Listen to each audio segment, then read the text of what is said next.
This is Ruth Guggenheim with GPS for the Jewish Soul, and we're here today with Rabbi Chaim Landau from Jews for Judaism East. Chaim, thank you so much for joining us. Oh, it's my pleasure to be here with you today. You know, I have been wanting to talk to you about the distinction in Judaism of the oral Jewish law and the written Jewish law. We know that there's a Torah, but where does the idea of a written and an oral law come in, and the idea and the evolution behind the rabbinic laws? Okay, there's a few interesting questions you're asking there. I'm going to start off by drawing an example with the U.S. Constitution. The U.S. Constitution doesn't really lay down laws per se.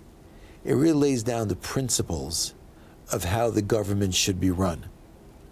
And then beyond that, we have a whole body of law implementing the principles of the Constitution and applying them to real life.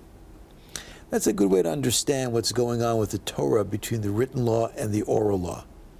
The Torah itself, it does have laws, it has principles, but it doesn't really give you the, let's say, the nitty-gritty details of how each one of the laws should manifest itself, practically speaking. So at the same time as the Torah was given in its written form, just giving us the core body of the major principles of the law, at the same time also an oral tradition was given to Moses at Mount Sinai, giving a more clear delineation of the practical application of each one of the laws.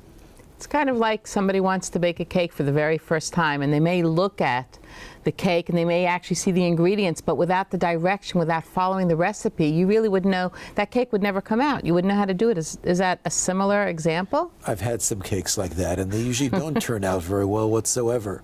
So there's definitely some strict instructions to be followed, laying out exactly how things should be done. So, you know, I always heard, for instance, I know that there's the law in the Torah about tzitzit, about the ritual fringes.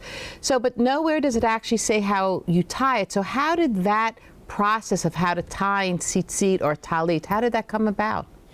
Well, it actually comes about from a number of different sources. You're correct that if you look at the Torah itself, it doesn't give you an exact description of what it should look like. And actually that's a perfect example of why we need an oral tradition to help us know what needs to be done. In the original oral tradition, it lays out about taking 4 strings, folding them into 2, and therefore when it comes out being 8 strings, and as far as the fact that they should be knotted. Beyond that, most of what we do today is really more custom rather than actual law.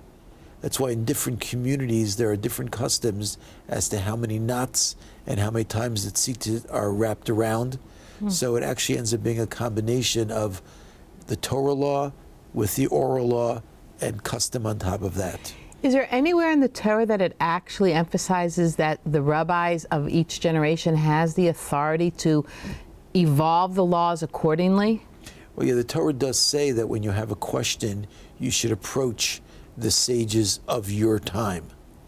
So that's a clear direction that we're supposed to go to our leaders of that generation and to receive from them clarity as to the application of the law.